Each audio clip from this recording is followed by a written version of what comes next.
Ok, arrancamos con una oración. Bendito Dios y Padre, gracias en esta noche maravillosa en la cual nos permites estar listos y dispuestos nuestros corazones para poder reflexionar y analizar estos textos que son tan importantes para este tiempo del fin. Gracias por aquellos que has proveído de alimento y de salud. Fortalece grandemente a aquellos que están pasando un momento difícil de salud. Pon tu mano sanadora sobre ellos y tu Espíritu Santo les dé fe para confiar en el gran médico del cielo. Acompáñanos con tu Espíritu Santo en el nombre de Jesús. Amén y amén. Bien, vamos a arrancar entonces. Habíamos quedado en el capítulo 29 del libro Conflicto de los Siglos. Capítulo 29 del libro Conflicto de los Siglos. El capítulo titulado El juicio investigador. El juicio investigador. Y hay un párrafo ahí, si van para allá rápidamente y lo ubican, hay un párrafo que comienza así. En el servicio ritual típico. Busquen ese párrafo por ahí. Busquen ese párrafo en el libro Conflicto de los Siglos, capítulo 29, El juicio investigador. Y hay un párrafo que comienza en el servicio ritual típico. En el servicio ritual típico.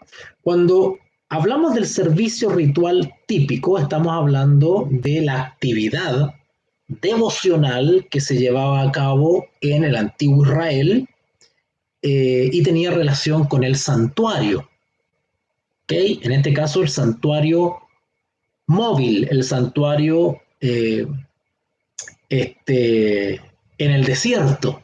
¿Okay? Ese santuario que se desarmaba y luego se armaba y era trasladado. ¿Okay? Bueno, en el servicio ritual típico, el sumo sacerdote, recuerden que el sumo sacerdote tenía una intervención una vez al año. ¿Okay? En el servicio ritual típico, el sumo sacerdote hecha la propiciación por Israel, salía y bendecía a la congregación. ¿Ok? Hecha la propiciación por Israel, solía y bendecía a la congregación. De igual manera, literalmente hoy día, en el santuario celestial, Cristo, una vez terminada su obra de mediador, a ver, voy aclarando un poquitito esto, para aquellos que no están familiarizados con el servicio típico del santuario, de los rituales del santuario. Saludos a Claudita, muy buenas noches Claudita, un gusto, un honor poder contar con tu compañía y Dios te bendiga. De igual manera, a aquellos que se están integrando en estos momentos, ¿ok? César, mi gran amigo César apareció. César me estaba escribiendo por Telegram, o sea, a qué hora me conectaba. Bueno, se supone que a las 9 tenemos que arrancar, pero ustedes saben cómo soy yo, a veces ocurren imprevistos que son impostergables y tengo que atrasarme un poco, ¿vale? Bueno, resulta que en el ritual típico, o sea, en los servicios del santuario allá del antiguo Israel, el sumo sacerdote que entraba en escena una vez al año para el día de la expiación, el Yom Kippur, el día del juicio final. Bueno, este sumo sacerdote pues hacía propiciación por Israel en el lugar santísimo. Ojo, el sumo sacerdote realizaba su labor o su ministerio en el lugar santísimo. Ustedes ya saben y les voy a explicar eso, ustedes saben cómo se dividía el santuario, en los espacios y los departamentos del santuario. Bueno, el último reducto en el cual un ministro de Israel servía u oficiaba era en el lugar santísimo, ¿ok? Donde está el arca del pacto, el propiciatorio, los querubines, ¿no es cierto? Ok. Bueno, una vez terminado ese ministerio en el lugar santísimo, el sumo sacerdote se devolvía, salía del lugar santísimo, pasaba al lugar santo, salía del lugar santo y salía al atrio. salía, ¿no es cierto?, hacia donde estaba todo el pueblo expectante, esperando la salida del sumo sacerdote. Bueno, leo otra vez para aquellos que se están integrando. En el servicio ritual típico, el sumo sacerdote, hecha la propiciación por Israel, salía y bendecía a la congregación. Así también Cristo, noten el paralelo que hace Elena, así también Cristo, una vez terminada su obra de mediador como sumo sacerdote, como el verdadero sumo sacerdote, ¿verdad?, sin pecado, para la salvación, para bendecir con el don de la vida eterna a su pueblo que le espera.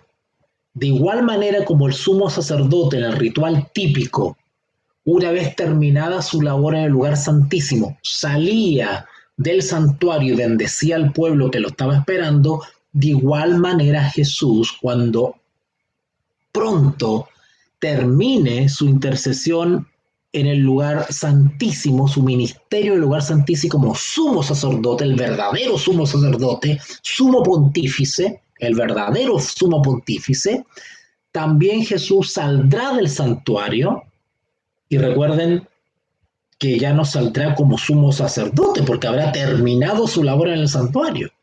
Y por lo tanto, pues se vestirá con las ropas reales para venir a bendecir y a buscar a su pueblo, el Israel moderno. ¿Okay? Recuerden, cuando hablo de Israel moderno, me estoy refiriendo al remanente, ¿vale? Los que guardan los mandamientos de Dios y han desarrollado la fe de Jesús. ¿Ok? Yo estoy cambiando un poquito los conceptos para hacerlo más didáctico. Yo podría decir los que guardan los mandamientos y tienen la fe de Jesús. Bueno, para ser más claro, son los que obedecen los mandamientos y han ejercido la fe de Jesús. Eso está más claro, ¿verdad? Bueno, Cristo, una vez terminada su obra de mediador, aparecerá sin pecado para la salvación, para bendecir con el don de la vida eterna a su pueblo que le espera. Así como al quitar, por favor, pongan atención que esto es sumamente importante, esto es delicadísimo lo que estoy diciendo, y no lo van a escuchar explicado de manera detallada como yo lo estoy haciendo. En otro lugar no lo van a encontrar. Te lo garantizo. Entonces dice, así como al quitar los pecados del santuario, porque eso es lo que está haciendo el sumo sacerdote, está purificando el santuario, está limpiando, ¿no es cierto?, el propiciatorio de todos los pecados que han sido confesados y enviados para allá.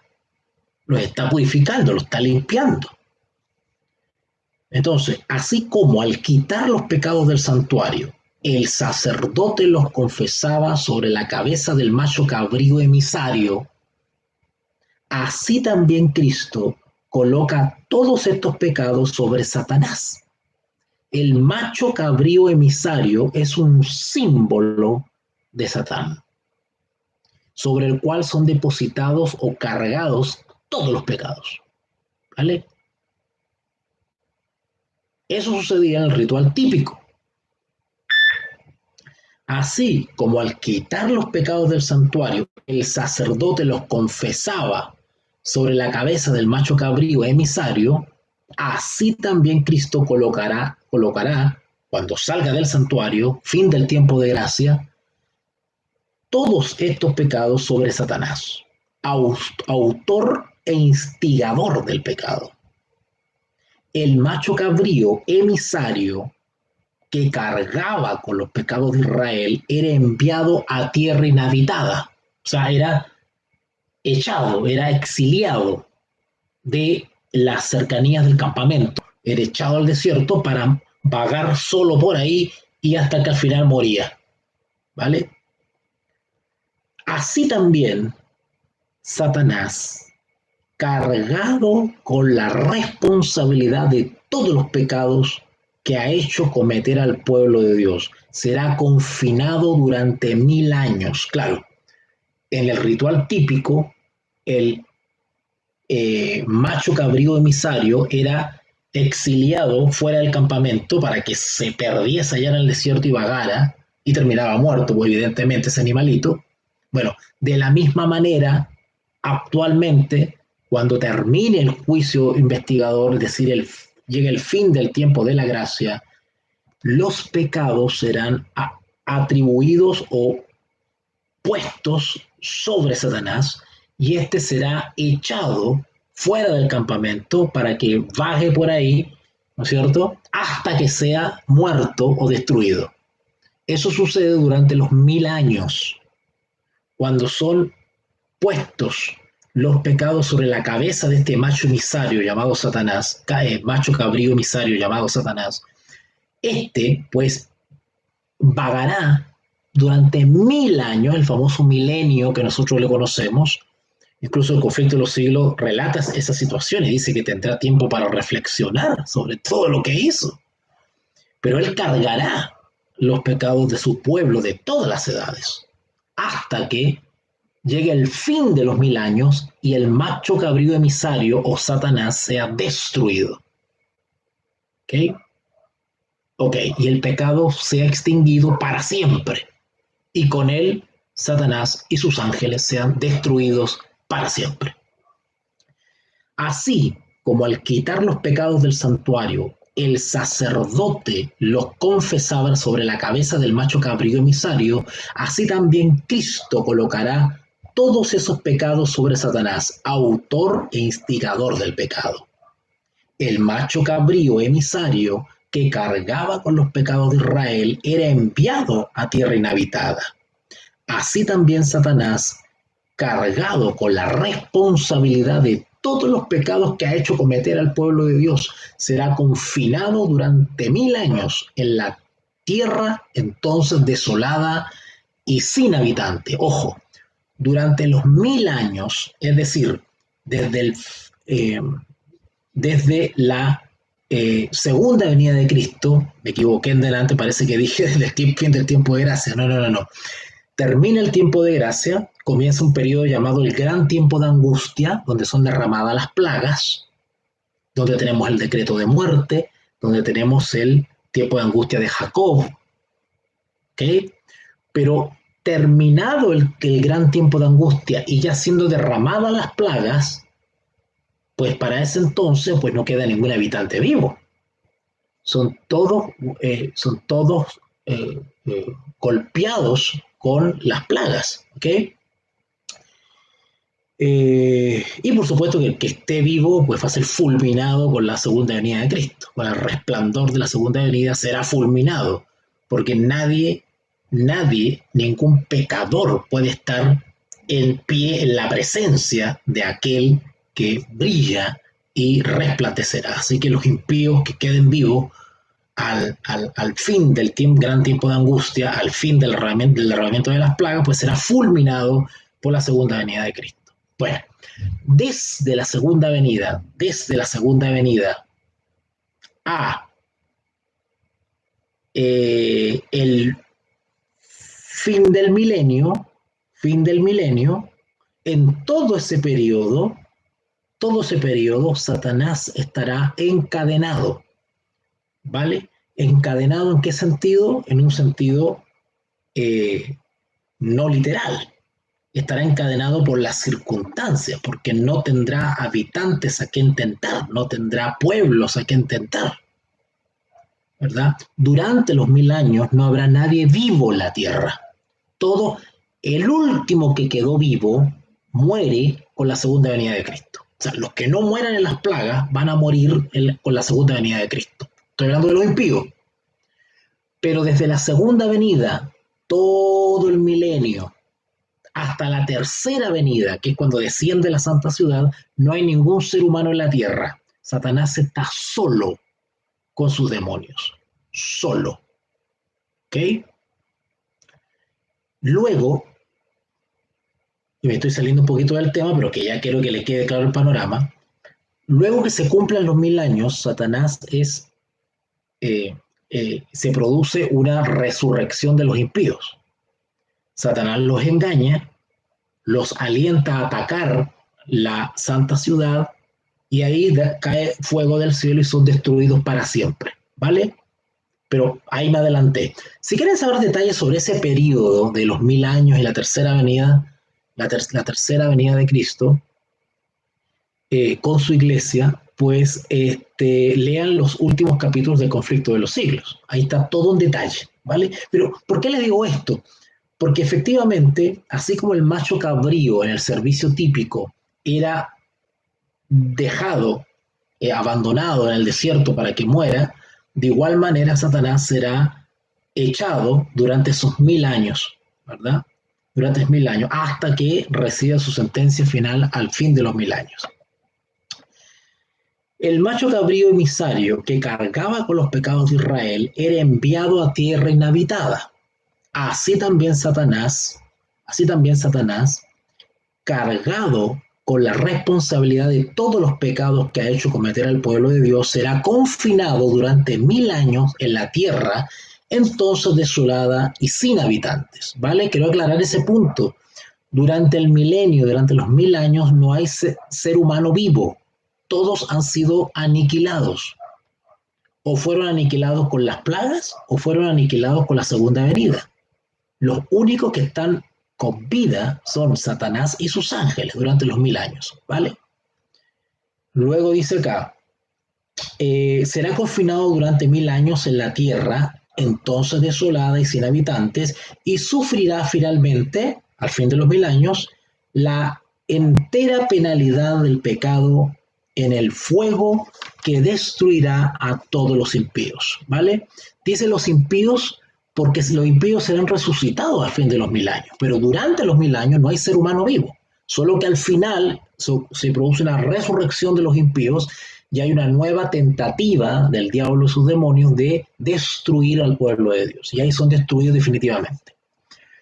Así, el gran plan de la redención alcanzará su cumplimiento en la extirpación final del pecado y la liberación de todos los que estuvieron dispuestos a renunciar al mal. Se dan cuenta que la victoria en Cristo consiste en renunciar al mal. Así de sencillo. Así de sencillo. El adquirir el estatus de siervo o de sierva depende de nuestro deseo de renunciar al mal. Se lo estoy explicando clarito y sencillito para que ustedes lo puedan comprender. La justicia de Cristo es una experiencia que se logra cuando de todo corazón resisto al mal. Cuando estoy constantemente resistiendo al mal, estoy constantemente santificándome.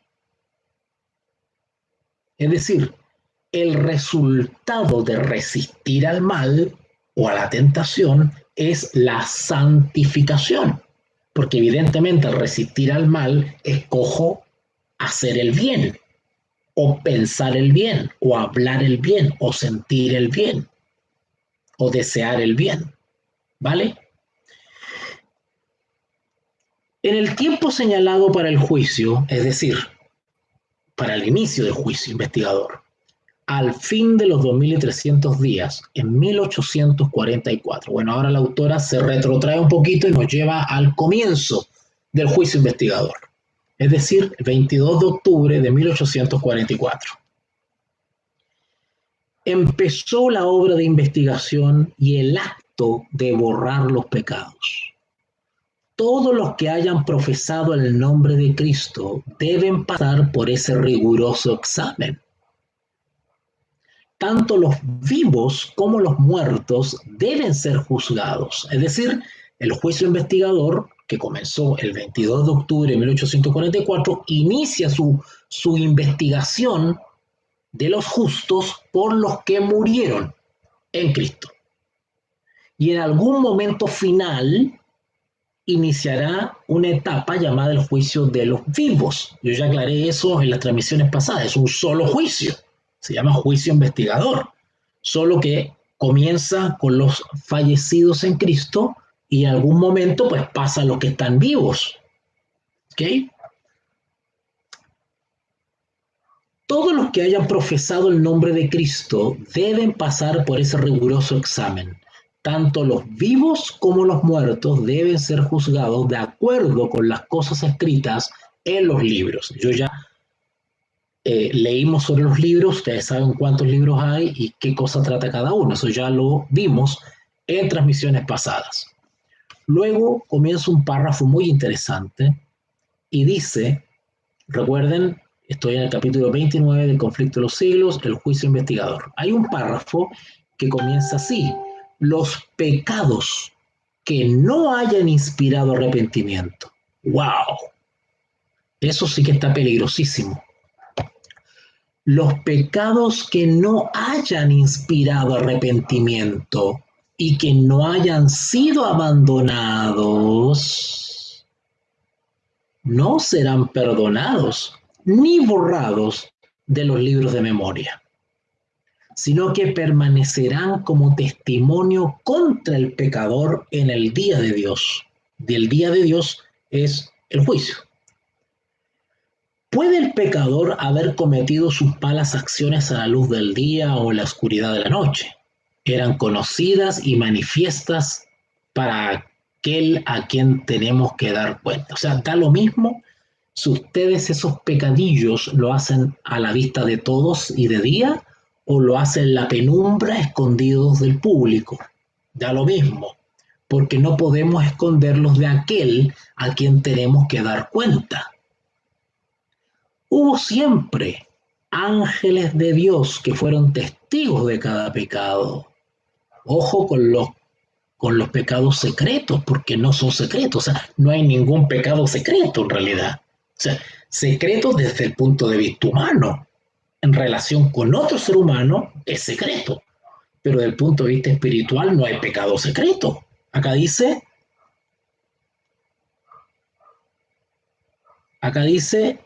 hubo siempre ángeles de Dios que fueron testigos de cada pecado y lo registraron en los libros infalibles. El pecado puede ser ocultado, negado, encubierto a un padre, una madre, una esposa o para los hijos y los amigos. Nadie fuera de los mismos culpables tendrá tal vez la más mínima sospecha del mal, pero ¿deja por eso de quedar al descubierto ante los seres celestiales? No, la oscuridad de la noche más sombría, el misterio de todas las artes engañosas, no alcanzan a velar un solo pensamiento para el conocimiento del Eterno. Dios lleva un registro exacto de todo acto injusto e ilícito. No se deje engañar por una apariencia de piedad. No se equivoca en su apreciación del carácter. Los hombres pueden ser engañados por entes de corazón corrompido, pero Dios penetra todos los disfraces y lee la vida interior. ¿Notaron? ¿Notaron que no tenemos escapatoria en ese sentido? ¡Qué pensamiento más solemne! Cada día que transcurre lleva consigo su caudal de apuntes para los libros del cielo. Una palabra pronunciada, un acto cometido, no pueden ser jamás retirados. Queda todo anotado en el libro de memoria. Los ángeles tomaron nota tanto de lo bueno como de lo malo. El más poderoso conquistador de este mundo no puede revocar el registro de un solo día siquiera. Nuestros actos, nuestras palabras, hasta nuestros más secretos motivos, todo tiene su peso en la decisión de nuestro destino para dicha o desdicha. Podremos olvidarlos, pero no por eso dejarán de testificar en nuestro favor o en nuestra contra. Hay algunos que han cometido pecadillos hace muchos años atrás y ni se acuerdan. Bueno, justamente para eso es el juicio investigador. El juicio investigador es para que nosotros investiguemos, hagamos una introspección, nosotros mismos estemos en una actitud solemne de recogimiento y de análisis personal. Por eso que no es tiempo de perder el tiempo. No es tiempo de estar distraídos con otras cosas. Por eso que no es tiempo de paseos, de campo y de esperanza y de todas esas estupideces que nos están metiendo. Porque estamos en el Yom Kippur, estamos en el día de expiación. Estamos en un día en que cada integrante de Israel tiene que estar haciendo un análisis interior, acordándonos, pidiéndole al Espíritu Santo que nos haga recordar de pecados que no nos acordamos y que tenemos que confesarlos. Acá dice, podemos olvidarlos, pero no por eso dejarán de testificar en nuestro favor o en nuestra contra. Hay que empezar a acordarse de los pecados pasados y confesarlos. Tenemos que estar limpios, vaciarnos de todo lo malo. Y sin embargo, ¿qué está haciendo Satanás ahora, el gran seductor? Distrayéndonos. Nos tiene peleando que si el Espíritu Santo es persona o no es persona, si se dice Yeshua o se dice Jesús, si en español o en hebreo. Que si los pioneros, que la Trinidad, y ahí nos tienen. Que el 2031 y andan sacando cuentas, y andan con la calculadora, y a ver, los 6.000 años, que los 6.000 años, y las citas, y hay 20 citas, y ahí andan, y ahí están, y ahí están. Cuando lo que está sucediendo en estos momentos es un momento solemne, donde no podemos tener la cabeza con pájaros volando. Tenemos que tenerla bien concentrada en nuestra vida, analizando los pecados que no recordamos. Decirle al Espíritu Santo que nos traiga la memoria para pedir perdón. Y mirar al santuario, mirar el ministerio de Jesús en el santuario, mirar a Jesús en el santuario, seguirlo por la fe en el lugar santísimo. No sea que Jesús salga del santuario y yo no haya confesado mis pecados, porque ya no podrán ser borrados. Y justamente Jesús está en el santuario para borrar nuestros pecados. No sea que Él salga del santuario y nos quedemos sin confesar los pecados, porque estamos perdidos en esa situación. Así como los rasgos. Esto es tremendo. Esto es tremendo. Esto debería hacerle erizar la piel a cualquiera. Pongan atención. Así como los rasgos de la fisonomía son reproducidos con minuciosa exactitud sobre la pulida placa del artista, así también está el carácter fielmente delineado en los libros del cielo. No obstante, cuán poca preocupación se siente respecto a ese registro que debe ser examinado por los seres celestiales. Si se pudiese descorrer el velo que separa el mundo visible del invisible, y los hijos de los hombres pudiesen ver a un ángel apuntar cada palabra, cada acto, que volverán a encontrarse, con el cual volverán a encontrarse en el día del juicio. ¿Cuántas palabras de las que se pronuncian cada día se dejarían de pronunciar? ¿Cuántos actos no se dejarían sin realizar? Lo que está pasando ahora es que estamos imbuidos todos, estamos imbuidos de una incredulidad. No creemos que esto está sucediendo literalmente. No creemos. Encontramos algo que es muy fantástico para creerlo. Acá dice que los ángeles están mirando todo lo que estamos haciendo, aún en lo secreto, y están tomando nota de cada detalle. Y no solamente de los actos externos, sino que están tomando nota de los motivos, los sentimientos, los pensamientos. Todo queda registrado, absolutamente todo. Pero no lo creemos. Y nos vamos a sorprender después cuando sea muy tarde. Espero que no sea así. En el juicio se examinará el empleo que se haya hecho de cada talento. Qué interesante eso. En el juicio se examinará el empleo que se haya hecho de cada talento. ¿Cómo hemos empleado el capital que el cielo nos concediera? Y acá yo quería decirle una cosa, acá no solamente está hablando del capital espiritual, acá está hablando desde el punto de vista de la mayordomía. Hay algunos que ya no quieren relación con la empresa religiosa, no quieren relación con la corporación religiosa, pero se olvidan que tienen que seguir siendo buenos mayordomos. Yo me he encontrado con muchos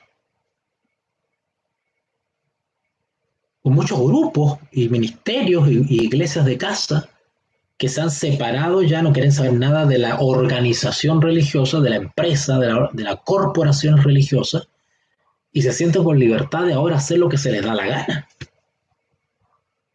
Y comienzan a utilizar los diezmos para comprar libros y que la imprenta y no sé qué. Y se basan en una sola cita del espíritu de profecía para satisfacer su egoísmo y su robo. Una sola cita del espíritu de profecía utilizan para justificar sus robos y utilizar el diezmo en comprar libros y eh, hacer imprenta,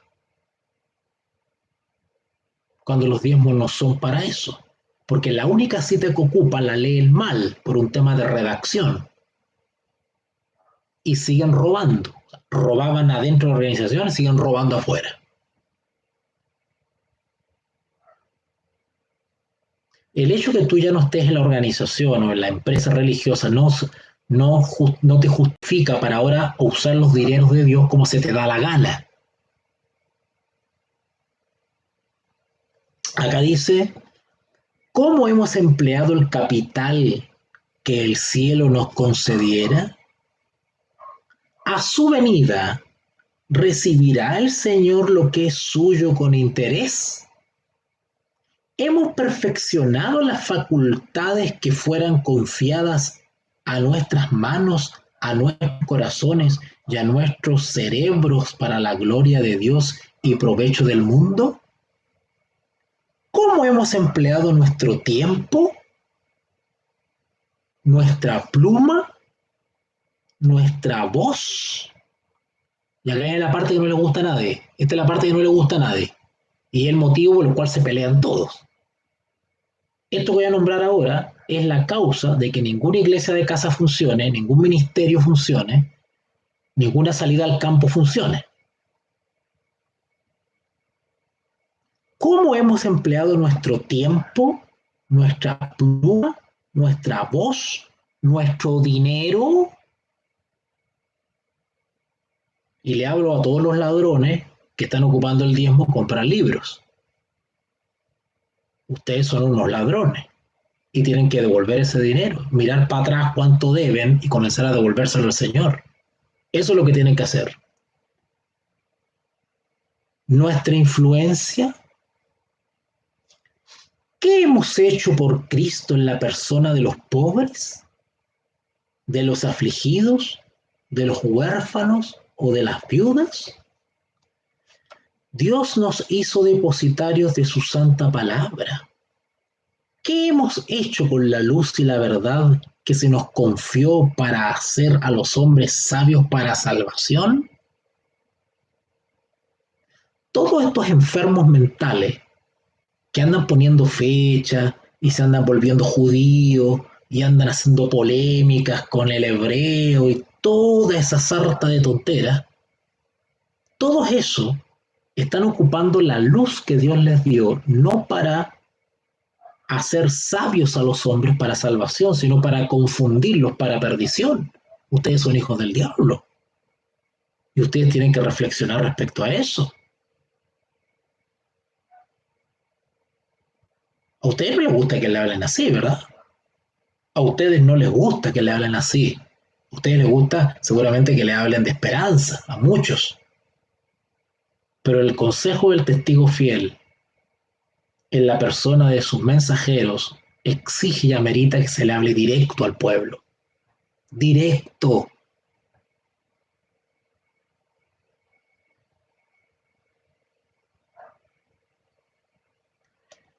No se da ningún valor a una mera profesión de fe en Cristo. Solo se tiene por genuino el amor que se muestra en las obras. Con todo, el amor es lo único que ante los ojos del cielo da valor a un acto cualquiera. El hecho de yo estar hablando acá en estos momentos también va a ser pesado en balanza. ¿Qué me motiva a mí a hablar acá frente a una pantalla? ¿Qué me motiva a mí comprometerme y consagrarme a esta labor cuando pudiese estar haciendo otra cosa? Con todo, el amor es lo único que ante los ojos del cielo da valor a un acto cualquiera. Todo lo que se hace por amor, es decir, motivado por amor, por insignificante que parezca en opinión de los hombres, es aceptado y recompensado por Dios. Qué hermoso. Noten ahora.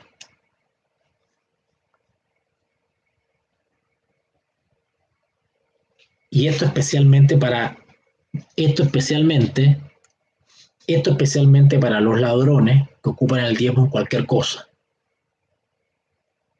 El egoísmo, porque en el fondo los que ocupan, hay dos clases de personas que son infieles con el dinero de Dios. Hay dos tipos de personas que son infieles o impíos con el dinero que le pertenece a Dios. Primero, los ignorantes, ¿verdad? Que los han engañado diciéndole que el diezmo sí se puede ocupar para los pobres, para comprar Biblia, para comprar libros, ¿verdad? Para desarrollar invertir en imprenta. Bueno, esos son los ignorantes y están actuando por ignorancia. Y segundo, están los que son egoístas y son ladrones derechamente, que no quieren apoyar a ningún obrero, sino que se dejan el diezmo para ellos y ellos los ocupan como creen que es lo más correcto. Ambos casos son dos casos de robo. Ambos casos son robo. ¿Vale? El egoísmo escondido de los hombres aparece en los libros del cielo. Allí está el registro de los deberes que no cumplieron. ¿Notaron? En el libro está el registro de los deberes como buenos mayordomos, perdón, como malos mayordomos, de los deberes que no cumplieron para con el prójimo. El de su olvido de las exigencias del Señor. Allí se verá cuán a menudo fueron dados a Satanás tiempo, pensamientos y energías que pertenecían a Cristo. ¿Cuántos de ustedes que me están mirando están enviando sus diezmos a los judaizantes, promoviendo el engaño? ¿Cuántos de ustedes están apoyando a herejes de la verdad presente, que atacan la personalidad del Espíritu Santo, que niegan la pluralidad de la deidad?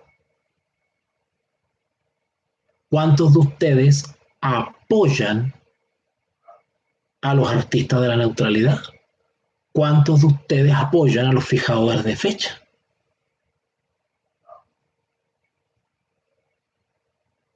Eso es entregarle los dineros de Dios al diablo. Acá dice, allí se verá en los libros, allí se verá cuán a menudo fueron dados a Satanás tiempo, pensamientos y energía que pertenecían a Cristo. Harto tristes son los apuntes que los ángeles llevan al cielo. Seres inteligentes que profesan ser discípulos de Cristo están absorbidos por la adquisición de bienes mundanos o por el goce de los placeres terrenales. El dinero, el tiempo y las energías son sacrificados a la ostentación y al egoísmo, pero pocos son los momentos dedicados a orar, a estudiar las Sagradas Escrituras, a humillar el alma y a confesar los pecados. Satanás inventa innumerables medios para distraer nuestras mentes de la obra en que precisamente deberían estar más ocupados. Lo que le he estado diciendo en todas estas transmisiones. Todos los hijos del diablo que nos están distrayendo con una serie de debates y cosas que se lee y que no son verdad presente, están gastando sus energías, su inteligencia, sus talentos en desviar a la gente, desviar la atención de la gente donde deberían tenerla puesta. Los obreros para este tiempo final lo que tienen que hacer es hacer un llamado a la iglesia a que fije sus ojos en el ministerio de Cristo, en el santuario. Eso es lo que deberían estar haciendo todos los que dicen que son de la verdad presente. En vez de estar peleando con el idioma hebreo y que si son tres o son dos la naturaleza de la deidad, pues deberían estar instando al pueblo a que comience a hacer una investigación personal de sus pecados, confesarlos y confiar en Jesús por la fe en Él, de que serán borrados antes que Él salga del santuario.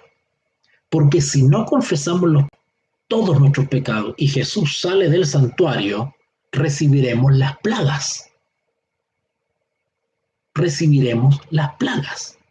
Y el diablo lo que quiere es que perdamos el tiempo. Por eso que hay de que ganar la victoria sobre todo tipo de vicios o prácticas que nos alejan de Dios, mental, espiritual y físicamente. Satanás inventa innumerables medios de distraer nuestras mentes de la obra en que precisamente deberían estar más ocupados. El archiseductor aborrece las grandes verdades que hacen resaltar la importancia de un sacrificio expiatorio y de un mediador todopoderoso. ¿Notaron esto? ¿Están poniendo atención? ¿De qué cosa, de qué tema, de qué experiencia que nos quiere distraer el diablo? El archiseductor aborrece, ¿qué cosa? Las grandes verdades. ¿Cuáles? ¿Que hay que hablar en hebreo? ¿Que hay que averiguar la fecha para la segunda venida? ¿Qué cosa? El archiseductor aborrece las grandes verdades que hacen resaltar, ¿qué cosa? La importancia de un sacrificio expiatorio, la importancia del sacrificio expiatorio de Cristo, su sacrificio en la cruz del Calvario y de un mediador en el santuario poderoso. Sabe que su éxito estriba en distraer las mentes de Jesús y de su obra. Por eso que no me voy a cansar de tirarle palo y de tirarle mazazo a los hijos del diablo que nos tienen distraídos con el judaísmo y que los herejes, y que la Trinidad y que la palabra Trinidad y que no sé qué, y nos tienen peleando con eso.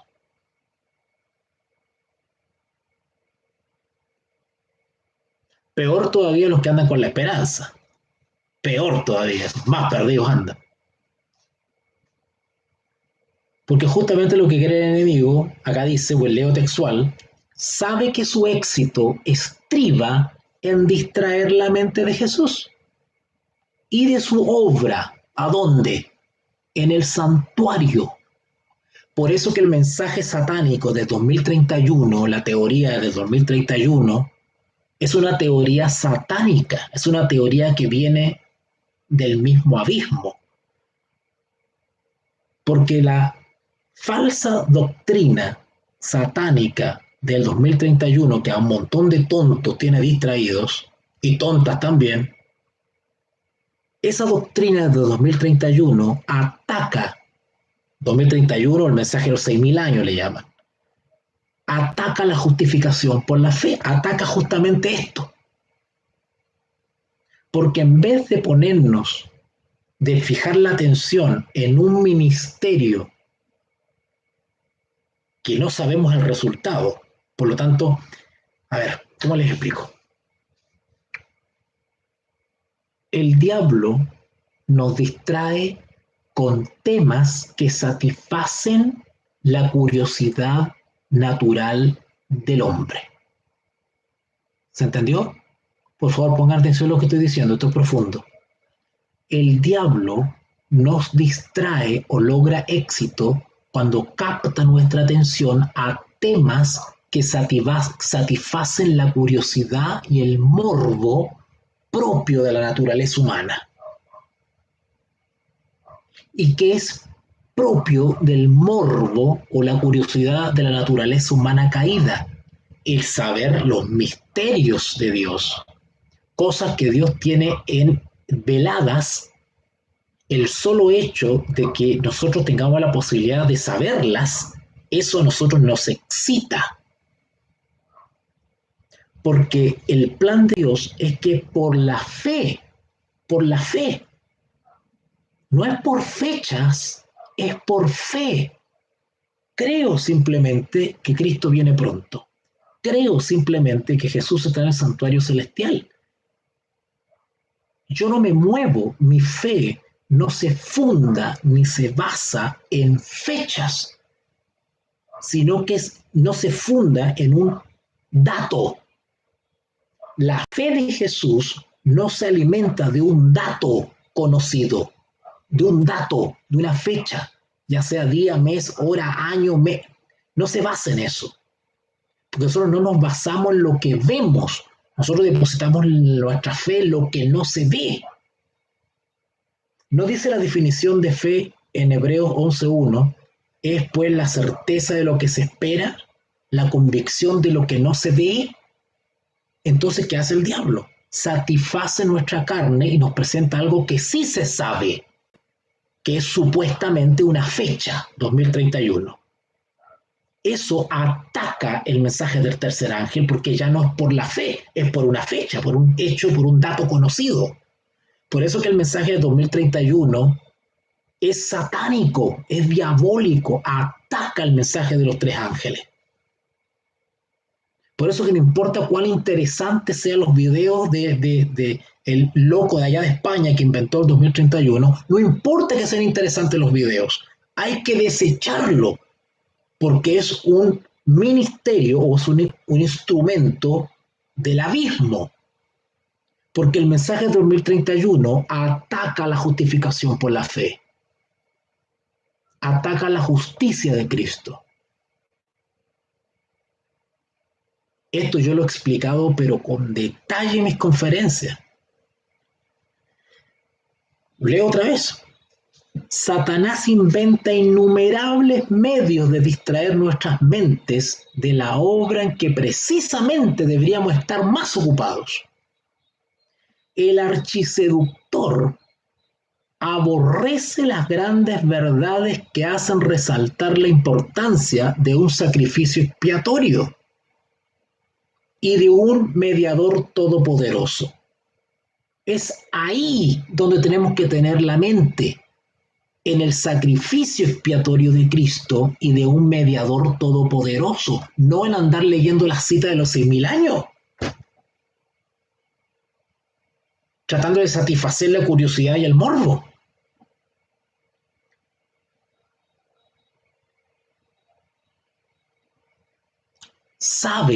Satanás sabe que su éxito estriba en distraer las mentes de Jesús y de su obra. ¿Saben ustedes que al diablo le resultó su estrategia en el año 1888? ¿Saben ustedes que al diablo le resultó la estrategia?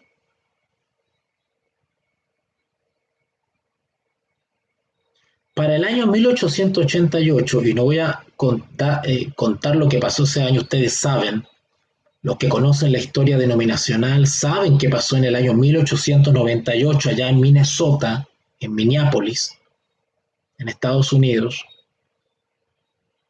Ustedes saben, el remanente estaba con la mente en otra parte. Y Jesús tuvo que mover un par de atalayas, Waggoner y Jones, para otra vez llamar la atención de la gente, que la cabeza la tenían con pájaros, y otra vez tuvo que levantar a Waggoner y a Jones para llamar la atención de la gente y fijarla en lo que tenían que fijarla, porque la mente la tenían en otra cosa.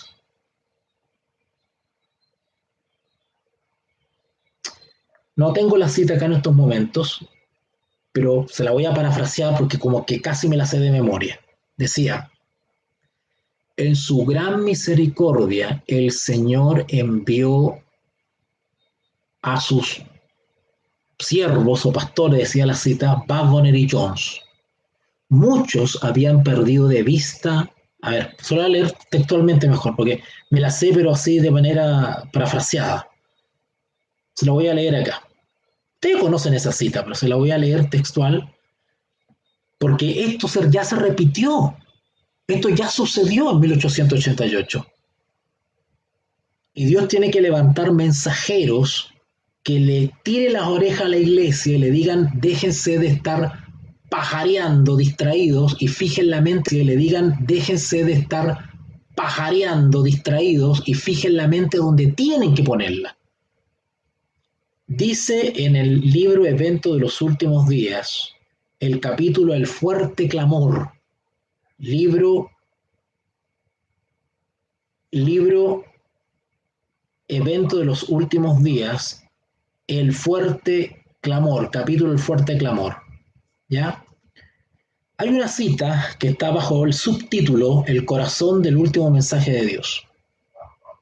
Y dice así: en su gran misericordia, el Señor envió un preciosísimo mensaje a su pueblo por medio de los pastores E.J. Waggoner y A.T. Jones. Este mensaje tenía que presentar en forma más destacada. ¿Se dan cuenta que no hay que destacar los 6.000 años? Pero hay trastornados que están destacando y no saben hablar más de otra cosa.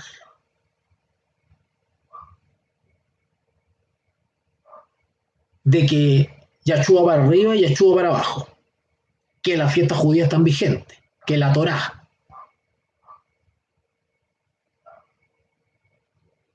Este mensaje tenía que ser presentado en forma más destacada. Es el mensaje del tercer ángel. No hablar en hebreo. Ante el mundo, al sublime Salvador. Eso es lo que hacen los siervos en este tiempo del fin. Exaltan al Salvador. Que dice acá el conflicto de los siglos. Satanás sabe que su éxito estriba en distraer las mentes de Jesús y de su obra. Y acá dice, 1888 es el contexto, este mensaje tenía que presentar en forma más destacada ante el mundo al sublime Salvador. ¿Qué más? El sacrificio por los pecados del mundo entero. Presentaba este mensaje la justificación por la fe en el garante, o sea, en Jesús. Invitaba a la gente a recibir la justicia de Cristo. Allá expliqué qué era la justicia de Cristo, que se manifiesta en la obediencia a todos los mandamientos de Dios. Eso es el mensaje del tercer ángel. El mensaje del tercer ángel, la verdad presente, no es andar hablando que ahora hay que decir hebreo, hablar en hebreo, que hay que andar atacando la Trinidad bíblica. Y algunos están rayados con eso, no saben hablar de otra cosa que de eso. Eso se llama fanatismo.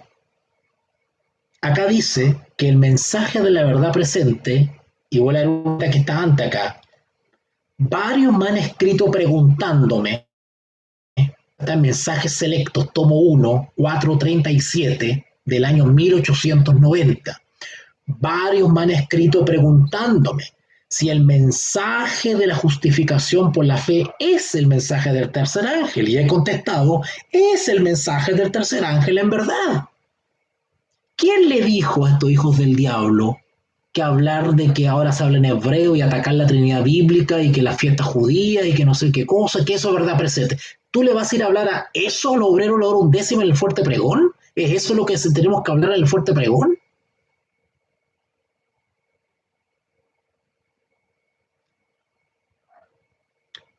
Este mensaje tenía que presentar en forma más destacada ante el mundo al sublime Salvador, el sacrificio por los pecados del mundo entero. Presentaba este mensaje la justificación por la fe. Yo no escucho a los parlanchines de YouTube hablar de la justificación por la fe. Yo no los escucho. Yo no los escucho dando seminarios sobre el libro de Romanos. Yo no los escucho explicarle al remanente el verdadero equilibrio entre la ley y la gracia. Y le voy a decir por qué. No lo hacen ni los artistas de la neutralidad con sus millones y sus aviones y sus canales de televisión, ni lo hacen los perturbados y los herejes de YouTube, pobretones igual que yo, tampoco lo están haciendo. ¿Y saben por qué? Porque no han experimentado ese mensaje. Porque si lo hubiesen experimentado, comprenderían la importancia que tiene y ocuparían sus talentos y este espacio para hablar del garante de la justicia de Cristo, de la justificación por la fe. Porque ese es el mensaje del tercer ángel. Y no solamente no lo han experimentado, ¿y saben por qué no lo han experimentado? Porque no lo entienden. No lo entienden. Y no lo van a entender hasta que lo experimenten. Porque cuando lo experimenten, lo comprenderán. Y si lo comprenden, lo pueden explicar. Pero ¿cómo van a explicar algo que no lo entienden? Cualquiera habla de la Laudato Si, cualquiera lo hace. Cualquiera da una conferencia y hace una decodificación de Fratelli Tutti, cualquiera lo hace. Cualquiera puede hablar del Papa y de la ley dominical y del nuevo orden mundial y que el tiempo de angustia y que la ley, cualquiera puede hacerlo. Pero no cualquiera puede enseñar la justificación por la fe. Porque para explicarla y enseñarla hay primero que haberla experimentado. Y la gran mayoría de los parlanchines de la verdad presente no conocen ese tema. Por más que se pongan nombres rimbombantes, ministerio fuerte pregón, ministerio no sé qué, la trompeta no sé qué, la qué sé yo, no importa. Si no están exaltando este mensaje, son hijos del diablo, enemigos de la cruz de Cristo. Acá dice, este mensaje destaca ante el mundo al sublime Salvador. El sacrificio por los pecados del mundo entero presentaba la justificación por la fe en el garante, invitaba a la gente a recibir la justicia de Cristo, que se manifiesta en la obediencia a todos los mandamientos de Dios. ¿Qué sucedió? ¿Por qué había que exaltar más la justicia de Cristo, la justificación por la fe? ¿Por qué? Sigue diciendo. Muchos habían perdido de vista a Jesús. Ese es el problema. ¿Por qué usted ve a los parlanchines de YouTube solamente peleando que los 6.000 años, que Yahshua, que la Trinidad, que son dos, que son uno, que son tres, que son cinco? ¿Por qué andan en eso?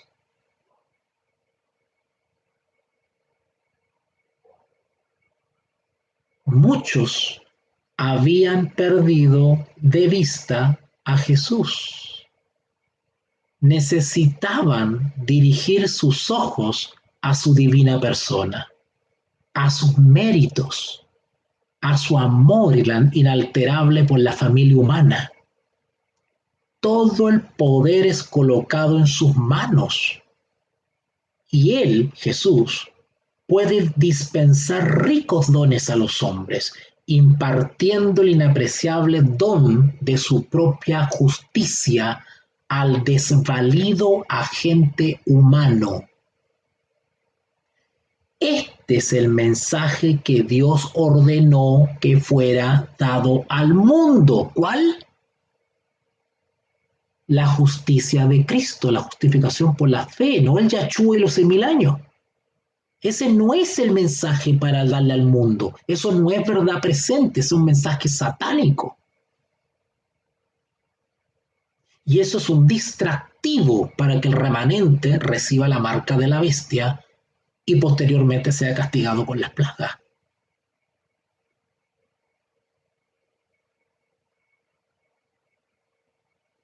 Este es el mensaje que Dios ordenó que fuera dado al mundo.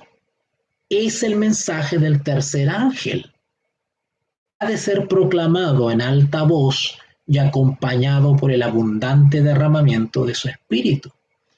¿Cómo pretenden estos hijos del diablo que atacan la Trinidad bíblica, que atacan la personalidad del Espíritu Santo, que atacan el ministerio del Espíritu Santo, pretender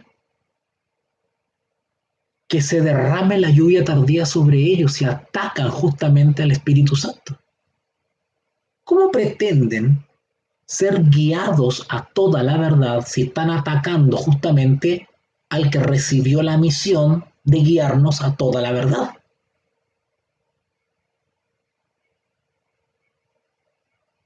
Y yo les contara la cantidad de personas que yo he conocido y que han caído en esas locuras. Por eso que cada vez vamos a hacer menos los que estamos en la sana doctrina. ¿Ok?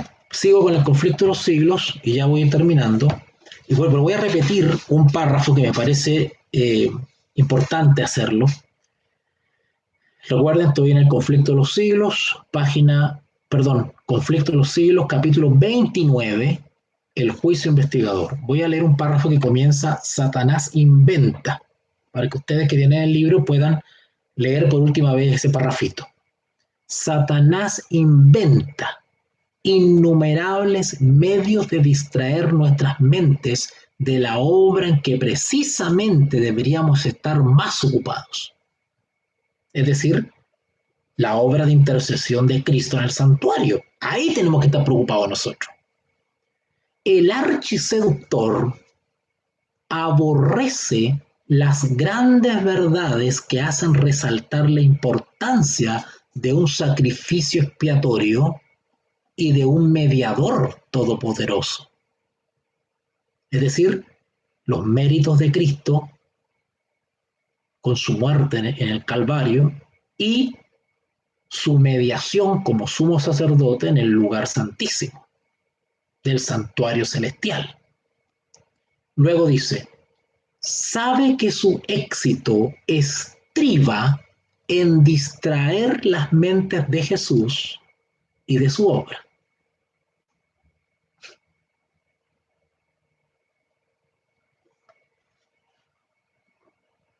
Y termino con este párrafo. Los que desean participar de los beneficios de la mediación del Salvador no deben permitir, escúchenme bien, no deben permitir que cosa alguna les impida cumplir su deber de perfeccionarse en la santificación, en el temor de Dios. En vez de dedicar horas preciosas a los placeres, a la ostentación o a la búsqueda de ganancias, las consagrarán a un estudio serio y con oración de la palabra de verdad. El pueblo de Dios debería comprender claramente el asunto del santuario y el juicio investigador, pero están de cabeza algunos tratando de encontrar la fecha de la segunda venida de Cristo, acumulando y acumulando citas de Elena que hablan de los 6.000 años, y ahí están perdiendo el tiempo. El pueblo de Dios debería comprender claramente el asunto del santuario y del juicio investigador. Todos necesitan conocer por sí mismo el ministerio y la obra de su gran sumo sacerdote. Ahí tenemos que tener las energías. De otro modo, es decir, si no logramos comprender eso, de otro modo, le será imposible, noten esto, le será imposible ejercitar la fe tan esencial para nuestros tiempos o desempeñar el puesto al que Dios los llama. ¿Quieren participar del fuerte pregón?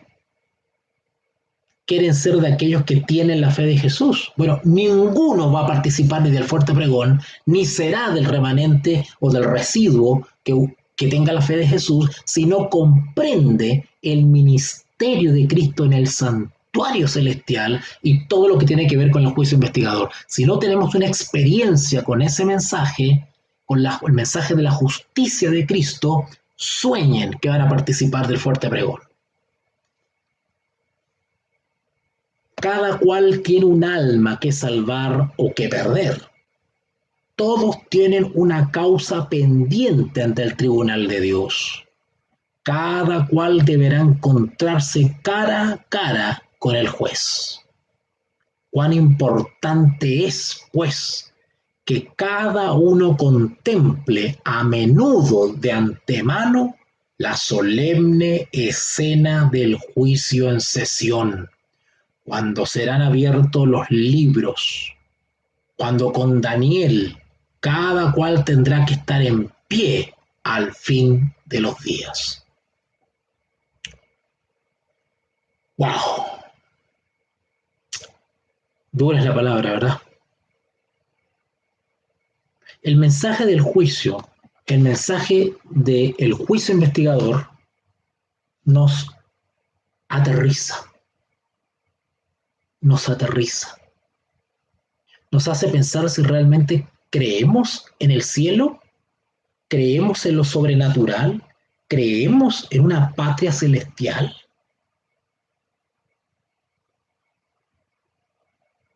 Pues si creemos realmente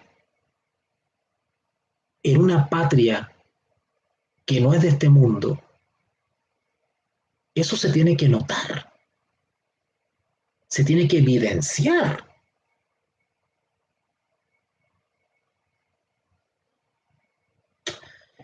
Bueno, les dejo esta reflexión por hoy. Mañana, Dios mediante, continuamos con este capítulo. Mañana. Recuerden que estoy en deuda con ustedes, he estado varios días sin conectarme, así que pretendo irme con todo esta semana.